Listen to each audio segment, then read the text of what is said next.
आज आपण बनवणार आहोत हरभऱ्याची गरगटा भाजी. ही भाजी उन्हाला वाळवून चुरून घेतलेली असते आणि अशी साठवून ठेवलेली असते. पहिल्या बायका असंच करायच्या, म्हणजे ही 2-4 महिने व्यवस्थित राहते. आणि ज्यावेळेस आपल्याला भाजीला काय नसतं त्यावेळेस आपण ही वापरू शकतो.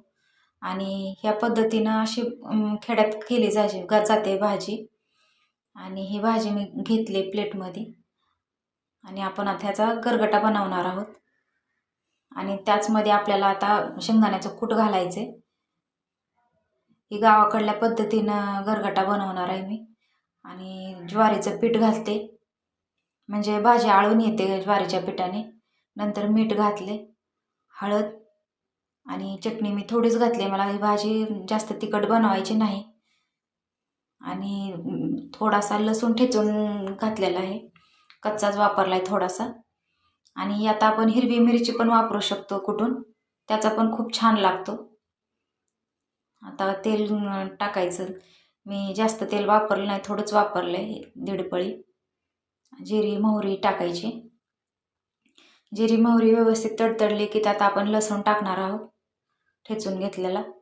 लसूण व्यवस्थित परतायचं. लसूण व्यवस्थित परतल्यानंतर आपण त्याच्यात हळद थोडी टाकायची, व्यवस्थित हलवून घ्यायचं. इथे मी कच्ची कोथिंबीर वापरली, म्हणजे याच्यामुळं पण आणखीन चव वाढते. ते व्यवस्थित परतून घ्यायचे. आणि आपण याच्यात आता पाणी टाकणार आहोत. आपल्याला किती भाजी करायची त्याच्यावर आपण पाण्याचा वापर करायचा.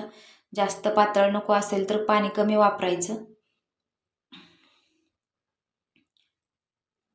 आणि व्यवस्थित उकळी फुटल्यानंतर आपण ही थोडी थोडी भाजी मिक्स केलेली त्यात घालणार आहोत. व्यवस्थित हलवत राहायचं, म्हणजे त्याच्या गुठळ्या जास्त होत नाहीत. आपण सगळं व्यवस्थित खालीच मिक्स केल्यामुळे ह्याच्या गुठळ्या जास्त होत नाहीत. आणि व्यवस्थित गॅस मोठा ठेवूनच चांगलं मस्त उकळत्या पाण्यात टाकायचं, म्हणजे त्याच्या गाठी होणार नाहीत. जरी एखाद दुसरी गाठ झाली असेल तर लगेच फोडून घ्यायचे, म्हणजे ते पुन्हा फुटत नाही. आणि व्यवस्थित हलवून घ्यायचं, कमी गॅस करून व्यवस्थित शिजू द्यायची. आपण मीठ हे आधीच घातलेलं होतं म्हणून पुन्हा पाण्यात मीठ घातलेलं नाही. हे बघा, गरगटा भाजी तयार झाली. तुम्ही पण करून बघा.